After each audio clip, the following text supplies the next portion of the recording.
지난주는 제가 무슨 말을 하는지, 제가 어디에 있는지, 땅에 있는지, 삼층초를 갔다 오는지 모를 정도로 정신이 없었는데 일주일 지나니까 정신이 돌아오네요. 오늘은 그냥 제정신으로 설교를 하도록 하겠습니다.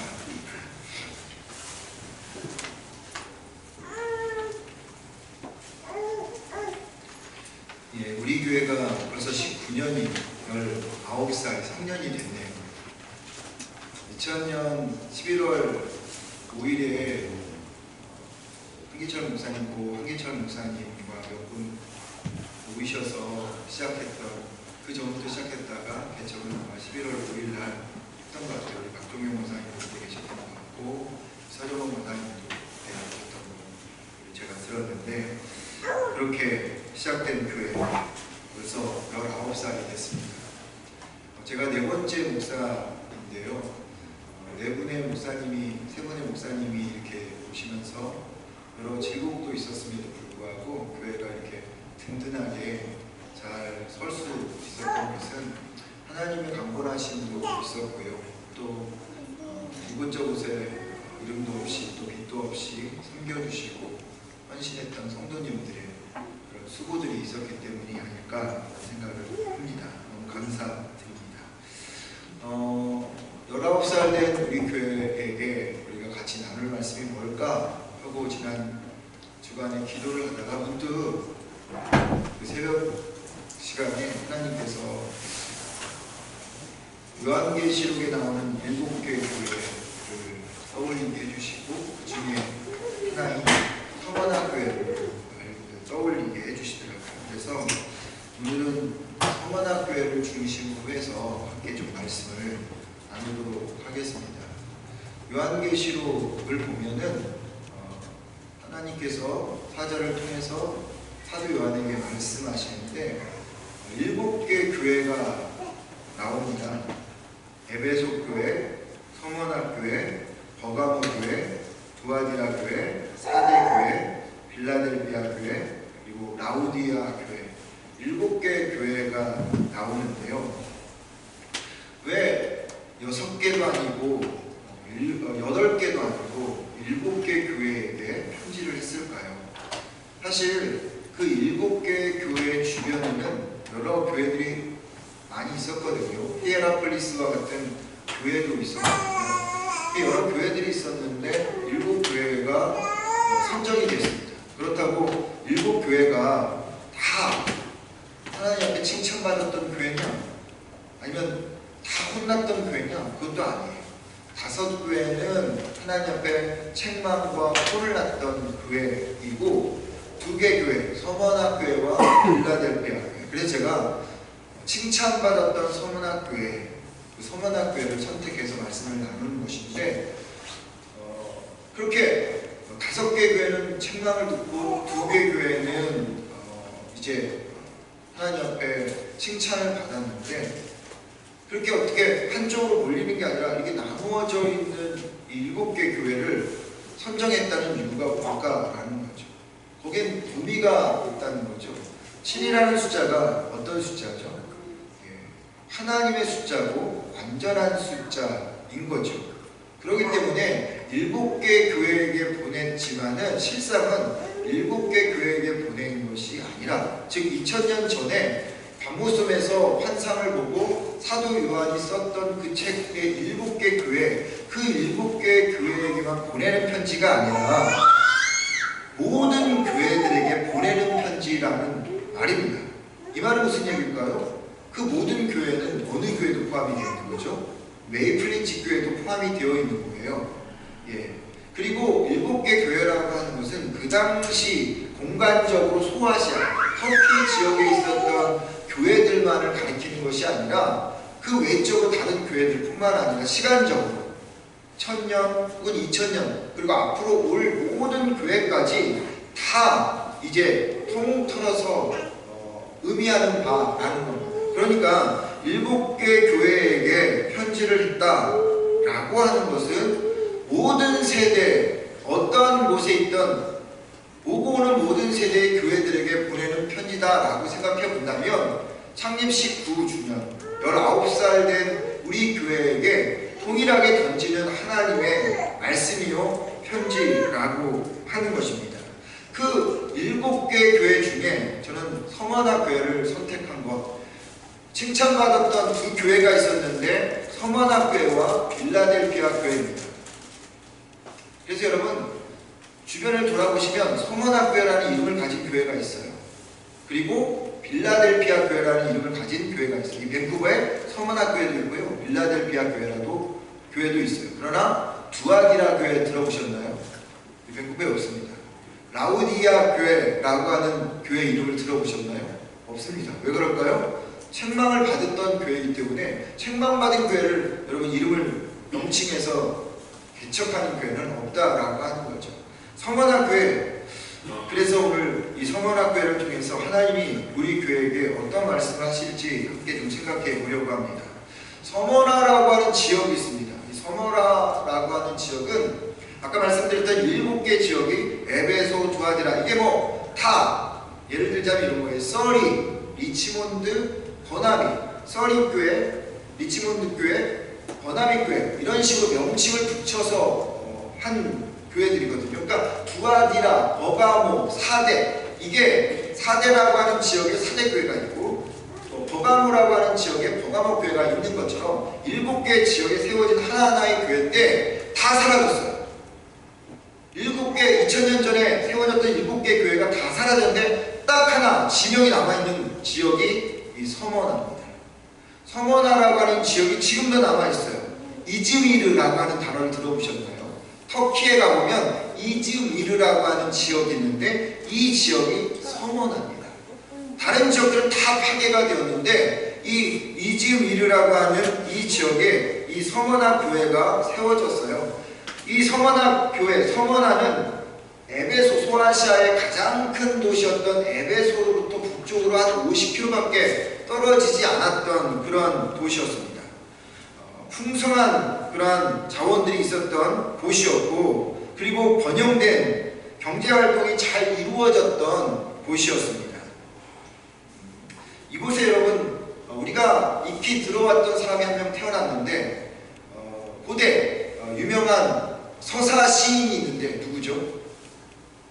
호머라고 하는 사람이 있죠. 이 호머라고 하는 사람이 이 서머나에서 태어나고 이곳에서 문학 활동을 했기 때문에 문학적으로도 문화적으로도 융성하고 활동적인 그런 일들이 벌어졌던 도시가 서머나였습니다. 근데 이 서머나의 가장 중요한 포인트는 뭐냐면 이 지역이 황제를 숭배했던 지역일 뿐만 아니라 모든 지역을 총괄하는 본부가 여기 있었습니다.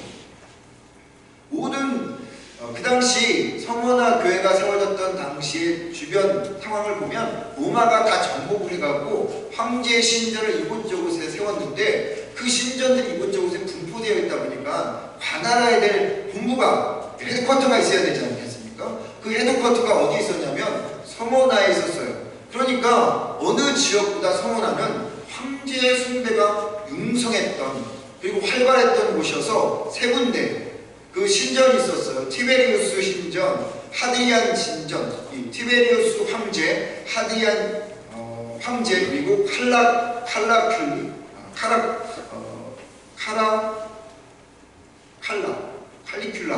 예전에 그런 황제가 있었거든요. 좀 아주 악한 황제, 이 카라칼라라고 하는 황제 신전이 있었습니다. 여러분, 황제 신전이 있다는 것은 예수를 잘 믿을 조건이 된다는 것인가요? 안 된다는 것인가요? 네, 안 된다는 거예요. 어려운 도시라는 겁니다. 그곳에 서머나 교회가 세워졌어요. 서머나 교회가 어떻게 그렇게 어렵고 힘든 곳에 세워졌을까? 아까 말씀드렸던 것처럼 서머나에서 에베소까지는 한 50km밖에 떨어지지 않았거든요. 그런데 이 에베소가 중요한 장소예요. 왜냐하면 사도 바울이 거기서 2년 동안 두란노라고 하는 서원을 아시죠? 그 두란노 서원에서 2년 동안 말씀을 가르쳤을 때 아시아의 많은 사람들이 와서 복음을 듣고 돌아갔다라고 하는 이야기가 사도행전 19장 10절에 나와요.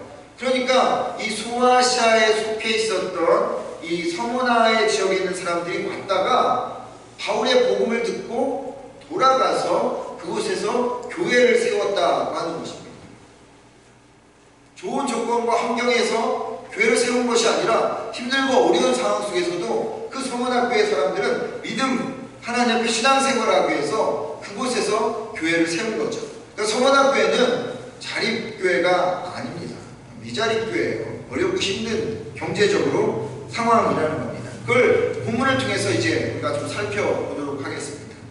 이 서문학교회, 그렇게 만들어진 서문학교회예요. 힘들고 어려운 상황 속에서 믿음을 지켜나가는 그 서문학교회가 어떤 어려움이 있었냐면 세 가지 어려움이 있었습니다. 첫 번째가 10절 말씀을 보면은 너는 장차 받을 고난을 두려워하지 말라. 볼지어다 마귀가 장차 너희 가운데서 몇 사람을 목에 던져 시험을 받게 하리니 너희가 10일 동안 환난을 받으리라. 이렇게 말하고 있습니다.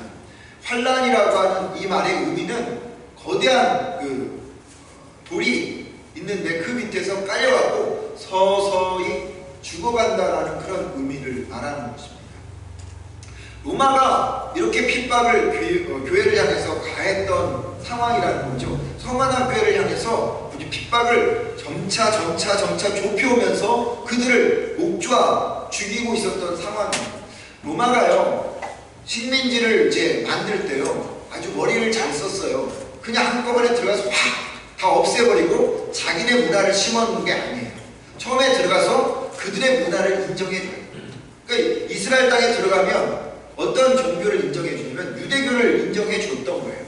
그러니까 들어가자마자 유대교를 없애버렸다면 이스라엘 사람들이 뭐 반항하고 그리고 다른 지역 사람들도 반항했을 텐데 들어가자마자 다 존중해줬단 말이죠.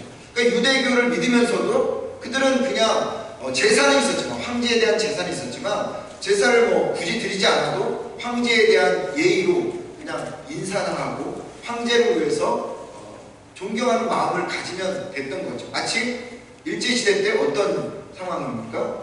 신사참배처럼 뭐 그게 우상숭배야, 그냥 가서 신사에게 절하만 하면 되지, 그런 상황이 되어졌던 거죠. 그러니까 처음에 유대인들은 그냥 꾸벅 절만 했으면 됐어요. 기독교인들도 뭐 그렇게 대수롭지 생각하지 않았다라고 하는 겁니다. 그런데 점차 이것들이 이제 그들의 올무가 되었다라는 거죠. 특별히 이제 결정적으로 기독교가 핍박을 받게 되었던 것은 네로 황제죠. 검은 고양이 네로 황제가 그 로마의 화재 사건이 있었어요. 학자들은 이야기하기를 그 로마 대도시를 태운 사람은 로마 이 미치광이 로마의 황제였던 네로였다라고 이야기를 하는데 그 주범을 누구한테 몰았을까요? 기독교인들에게 몰았어요. 기독교인들이 이 로마 화재, 로마 시내를 불태웠다. 그러니까 사람들이 우리 재산을 다 태워버린 이 기독교인들을 죽이려고 했던 상황이 되어버린 거죠. 그리고 유대인들은 기독교가 그렇게 이제 튀어져 나와서 예수를 하나님의 아들로 섬기니까 이 유대인들은 기독교인들을 완전히 이제 그들을 안에서 쳐내려고 했던 것입니다. 신성 모독죄로 그들을 몰아내서 박해하기 시작합니다. 그걸 옆에서 이렇게 로마가 보면서 처음에는 기독교는 그냥 유대교의 한 종파인 줄 알고 그냥 다 인정했는데 이 유대교가 기독교를 신성 모독죄로 막 몰아붙이니까, 그리고 네로가 이 주범을 기독교인으로 몰아세우니까 이때다 생각해갖고 기독교인들을 이제 미치광이 광신자로 몰아갖고 다 이 교회를 핍박하고 그 다음에 신앙인들을 잡아다가 죽이는 상황이 되어버렸던 거죠. 근데 중요한 것은, 무엇보다 중요한 것은요, 아까도 말씀드렸던 것처럼 이 지역이 황제 숭배고 황제 숭배를 총괄하는 헤드쿼터 같은 지역이기 때문에 여러분 당시에 당신은 나의 주님입니다 라고, 주인입니다 라고 고백하는 대상은 딱 한 사람밖에 없었어요. 누구였을까요? 황제밖에 없었어요. 황제한테 당신은 나의 주인입니다, 퀴리오스, 당신은 나의 주님이다, 당신은 나의 태양입니다, 이렇게 이야기를 했는데 기독교인들은 어떻게 했어요? 기독교인은 당신은 나의 태양입니다 라고 이야기를 누구한테 했을까요? 황제한테 하지 않고 하나님한테, 당신은 나의 주님입니다, 당신 나의 태양이다. 그냥 제가 붙인 말이에요. 태양이라는 의미는 하나밖에 없다라는 거예요. 당신 나의 하나님이다 라고 이야기를 했다는 거죠. 그러니까 황제 입장에서는, 로마 입장에서는 이 하늘 아래 두 태양을 섬길 수 없는, 두 주인을 섬길 수 없으니까 누구를 잡아다 죽이겠습니까? 기독교인들을 잡아다 죽이기 시작했던 거죠. 서머나 교회가 그런 상황에 처해 있는 거예요. 황제를 숨기는 그 도시에서 예수를 믿고 있는 그들, 나의 주인은 하나님이다라고 이야기하는 그 사람들을 향해서 목을 조여왔던 상황이 서머나 그 교회의 상황이었다는 거죠. 두 번째 말씀을 보면요, 그들이 두 번째로 궁핍함을 겪고 있었다라고 하는 것을 알 수 있습니다. 9절 말씀을 보면 내가 내 환난과 궁핍을 안다라고 이렇게 이야기했죠. 그래서 궁핍이라는 것은 경제적으로 어려움을 내가 안다라고 말하는 것이에요. 이 서머나라고 하는 지역은요, 해상무역이 융성하게 발달되었기 때문에 경제활동이 막 활발하게 이루어졌던 곳이거든요. 그러다 보니까 요즘 유니온이라고 하는 것이 있죠. 그게 뭡니까? 조합입니다. 조합. 그 당시에 유니온이라고 하는 이 길드라고 하는 조합이 만들어졌는데 그곳에 사람들이 다 가입을 해야 돼요. 가입을 해갖고 돈을 내야 되고 거기서 조직적으로 그 사람들의 말에 따라 움직여야 하는 상황이 되었다라고 하는 것입니다. 그런데 기독교인들이 여기 들어가지 않았어요.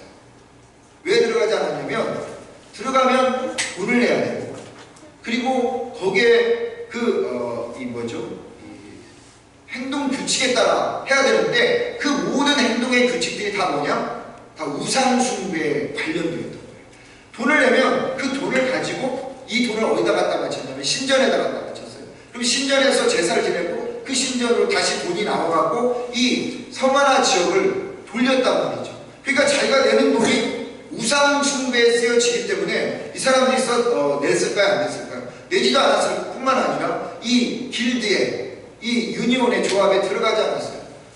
들어가지 않았으면 그냥 아무런 일이 없어야 하는데 여러분 그 당시 때는 그게 완전히 무슨 조직적으로 되어 있다 보니까 조직적으로 되어 있다 보니까 들어가지 않으면 피해를 보는 거예요. 그래서 장사가 안 되는 거예요. 먹고 살 수가 없어요. 장사를 해야 되는데 주변에 있는 사람들이 다 막아버리고 못 가게 하는 거예요. 그 사람들한테 돈을 지불할 수가 없는 상황이 되어버리는 거예요. 그러니까 먹고 사는 문제가 너무나도 그들에게 어려운 상황이 되었다는 거죠. 심지어는 그들의 모든 재산까지 몰수당하는 그런 상황이 되어진 서머나교회예요. 그런 서머나교회가 그렇게 어려움을 겪고 있었던 것입니다. 세 번째로는 유대인들의 회방이었습니다. 유대인들은 누굽니까? 자기 동족들이었어요. 자칫 유대인이라 하는 자들의 비방도 알거니와 실상은 유대인이 아니요 사탄의 회당이라 이렇게 9절에서 말씀하고 있습니다. 로마의 탄압도 참아낼 수 있었어요. 그리고 물질적인 어려움도 이겨낼 수 있었어요. 그런데 가장 힘든 게 뭔지 아십니까? 같은 동족이라고 하는 사람들이, 같은 지인이라고 하는 사람들이, 일가 친척들이 핍박하고 고난을 주고 외면하는 그것이 그들에게 고통이었다라고 하는 겁니다. 여러분, 상처는 아무에게 받는 것 아니에요.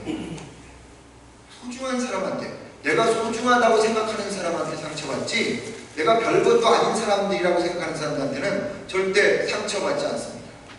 그런데 그런 의미에서 한 민족이었고 한 가족이라고 생각했던, 한 지체라고 생각했던 로마 핍박도 이길 수 있었고 경제적인 고난도 힘들었지만 이길 수 있었는데 정말 마음이 아프고 그리고 고통스러웠던 것은 한 가족이라고 생각했던 사람들이 그렇게 그들에게 상처를 주는 그 아픔, 이처럼 물질적으로 그리고 육체적으로 그리고 심적으로 고난을 당하고 있었던 사람들이 서머나교회.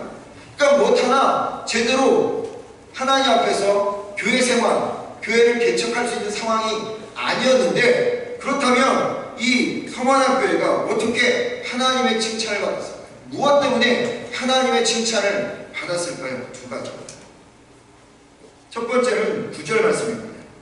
내가 내 환난과 궁핍을 알거니와 실상은 내가 부유한 자니라.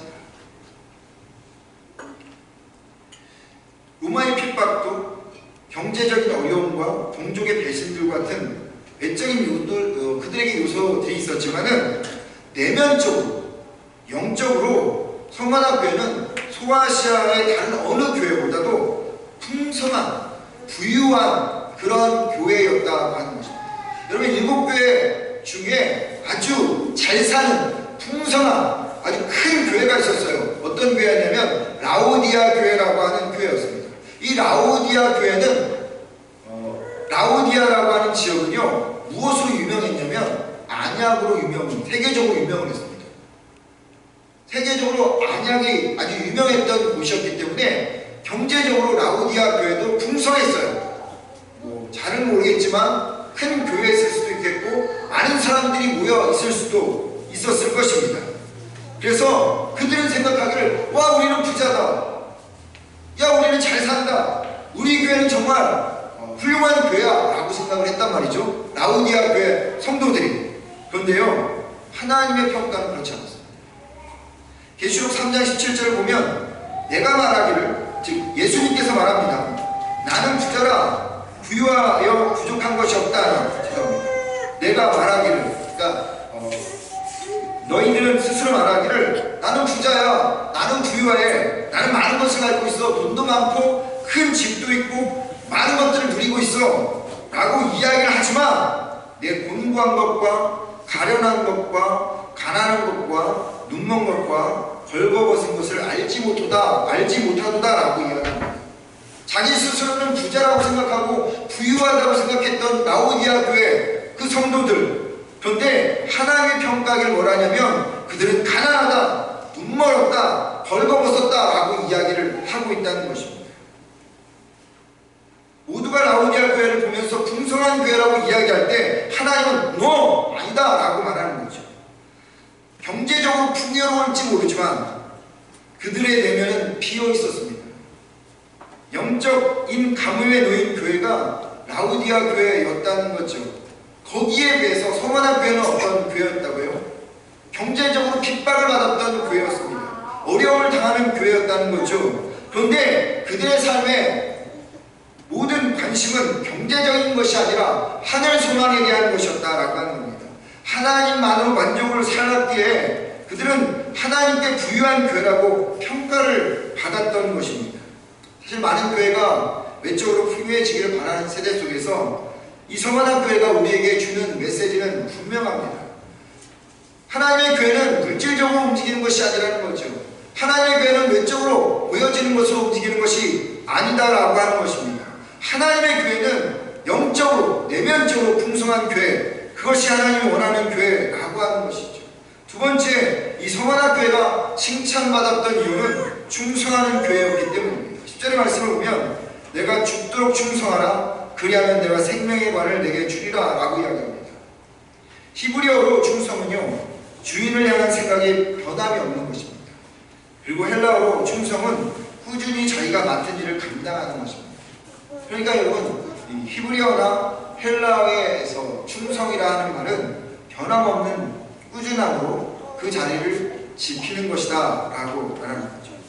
영국의 런던에 이 워커 미술관이라는 곳이 있는데요, 이곳에 콘트러라는 화가가 그린 한 점의 그림이 있습니다. 그림은 이런 것입니다. 베스비우스 화산이 폭발할 때 이 폼페이 성에 있던 사람들이 이제 막 대혼란을 겪으면서 왔다 갔다 하는 화산재와 그리고 이 비가 떨어지는, 불이 떨어지는 상황 속에서 어찌할 바를 몰라서 혼란스러워하는 이 사람들, 모두가 대혼란에 겪어 막 정신없는 사이에 그 중에 한 사람이 우두커니 있었던 그림입니다. 그 혼자 우두커니, 말이 좀 이상하지만 그냥 묵묵히 자리를 지키고 있는 사람이 있었는데 그 사람은 성문지기였습니다. 성문지기가 그 자리에서 전혀 움직이지 않고 그 자리를 지키고 있었는데 뜨거운 화산재와 불이 우박처럼 쏟아지는 그 혼란 속에서도 자신의 맡은 일에 충성하고자 그곳에서 끝까지 지키고 있었던 그 그림의 제목이 뭘까요? 충성이라고 하는 것입니다. 그러니까 충성이라고 하는 것은 죽음 앞에서도 변함없이 꾸준함으로 자기 자신을 지키는 그런 것이라는 거죠. 이 충성스러움이 서만학교에게 있었던 것입니다. 그리고 서만학교회가 왜 유혹이 없었겠습니까? 그냥 눈 한번 찔끔 감으면 편한 삶을 살 수 있는 그런 상황일 텐데도 말입니다. 그럼에도 서만한 성도들이 교회가 끝까지 충성을 지킨 것은 십자가에서 죽기까지 자기를 위해서 내려오지 않았던 예수 그리스도의 그 충성을 알았기 때문에 그들도 그 자리를 떠나지 않고 주님에 대해서 충성을 지켜나가며 하나님 앞에 신앙생활을 했다라고 하는 것입니다. 그렇다면 이제 19살 된 우리 교회가 나가야 될 방향이 분명하죠. 두 가지입니다. 첫째로는 외적인 것이 아니라 영적으로 부유한 풍요한 교회가 되어야 한다라고 하는 것이죠. 하나님께서 19년 동안 굳건히 지켜주셨습니다. 죄송합니다. 지난 제가 처음 이 교회에 왔었을 때 우리 교회 1년 예산이 4만 불도 되지 않았어요. 지금은 조금 더 돼서 더 되긴 하지만 여러분, 그럼에도 불구하고 하나님께서 8년 동안 우리 교회를 지금까지 꾸준히 지켜주신 이유가 무엇입니까? 물질이 우리 교회를 지켜주셨습니까? 환경이 우리 교회를 지켜주었나요? 아니라는 거죠. 하나님의 교회는 그 어떤 것으로도 지켜지지 않습니다. 하나님은 하나님의 그 능력과 뜻을 따라서 지켜지는 거죠. 무엇보다도 하나님의 마음, 특별히 그 영적으로 내적으로 풍요하고 그리고 부유한 자들로 인하여서 지켜져 나가고 있다라고 하는 것입니다. 저는요, 우리 교회가 라우디아 교회를 따라가지 않기를 바랍니다.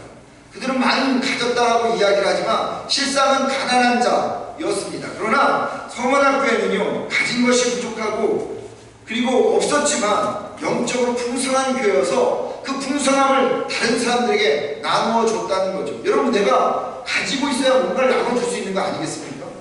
내가 빡빡 긁어내갖고 줄 것도 없다면 누구에게 주겠습니까? 우리 교회가, 하나님의 교회가 정말로 산골짜기에서 그냥 끊임없이 나오는 그 옹달샘처럼 그냥 계속적으로 누군가에게 퍼 나눠줄 수 있는 그런 교회가 영적인 근원이 되어져야 한다라고 하는 것입니다. 바라는 것은 여러분, 우리 교회가 중세 카톨릭이 갔던 그 길을, 그 전철을 밟지 않고 늘 영적으로 내면적으로 풍성한 교회가 되기를, 그래서 약할 때 강함 되시는 그 예수님 때문에, 나의 보배가 되시는 예수님 때문에 우리 교회가 그리고 우리 각자가 부유해지기를 주의 이름으로 축원을 드립니다. 두 번째로는요, 우리 교회가 어떻게 되어야 된다고요?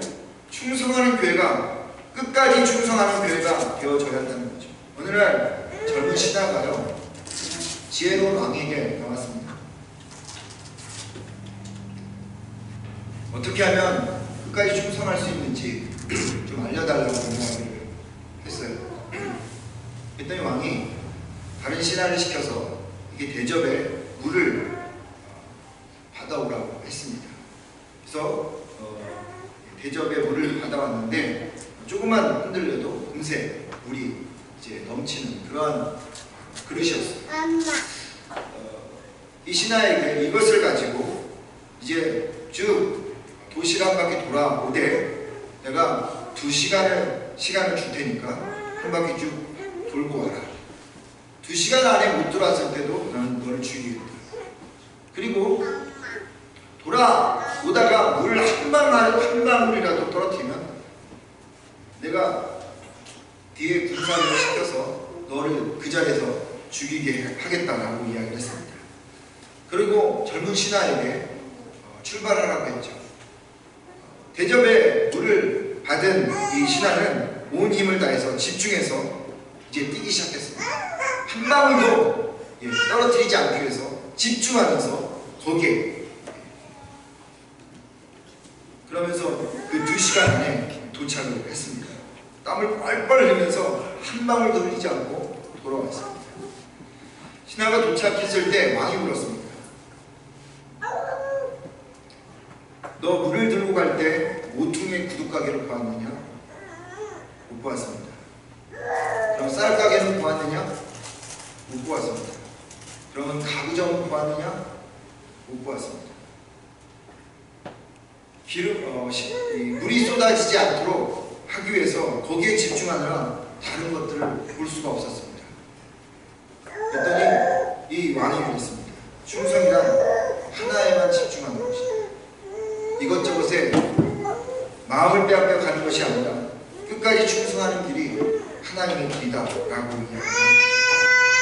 사무엘상 6장에 보면요, 하나님의 법궤가 빼앗겼다가 베스메스로 가는 그 장면을 그리고 있습니다. 그런데 블레셋 사람들이 암소를 이제 운송수단으로 해서 법 위에 법궤를 두고 베스메스로 갈 때 곧장 가면 이건 하나님의 그 뜻이고, 만약 왔다 갔다 하면 하나님의 뜻이 아니다라고 이야기를 했습니다. 그런데 이 암소가 이 달구지를 끌고 가는데 이 암소의 새끼들이었던 송아지를 뒤에다 가두어 버렸어요. 막 울고불고 난리치는 거죠. 그런데 울고불고 난리치는 그 상황 속에서 암소가 굳건히 갑니다. 이리 비틀 저리 비틀 가지 않고 뒤돌아보지 않고 굳건히 갑니다. 여러분, 우리 창립 19주년을 맞이한 교회가 해야 할 일이 있다면 하나님께 충성하는 것인데요, 끝까지 충성하는 것입니다. 그때 우리에게 주어지는 것이 무엇이라고요? 생명의 관, 면류관이라고 하는 것입니다. 하나님께서 우리 교회에게 주신 것이 있다면 다른 것에 우리의 눈을 돌리지 않고 하나님께 온전히 집중하여서 나가는 것, 그것이 우리 교회에게 주어진 하나님의 이제 사명이라고 한다는 것입니다. 말씀을 마무리하겠습니다. 11절 말씀을 한번 보십시오. 귀 있는 자는 성령이 교회들에게 하는 말씀을 들을지어다. 성령님이 지금 교회들에게, 우리 교회에게 영적으로 부유하고 죽기까지 충성하라고 말씀하고 있습니다. 그런데 중요한 것이 있어요. 성령의 소리가 다 들린다고 이야기합니까? 아니죠. 영적인 귀가 있는 사람들에게만 들린다라고 하는 거죠. 19주년을 맞이한 우리 교회를 향해서 성령님께서 목놓아 외칩니다. 영적으로 풍성하게 살라, 부유하게 살라, 죽기까지 충성하라고 말씀하십니다. 목이 터져라 외치는 성령의 이 소리, 우리 교회가 들어야 하고요. 그럴 때 우리 교회가 창립 20주년을 향해서 나갈 수 있게 되어지는 것이고요. 20주년이 되는 후에 하나님께서 하늘의 축복을 주실 겁니다. 제가 몇 분에게는 그러한 마음을 나눴는데요, 창립 20주년이 될 때 우리 교회가 정말 큰 일을 하나 해보려고 합니다. 그 일을 여러분들과 같이 제가 오픈할 그런 날이 있겠는데 함께 여러분들이 기억해 주시고 하늘의 축복이 쏟아지는 날이 되어질 것입니다. 말하는 것은 이 축복을 누리도록 여러분과 제가 영적으로, 내면적으로 부유해지고 끝까지 충성하는 여러분과 제가 되기를 주의 이름으로 축원드립니다. 같이 말씀을 생각하면서요,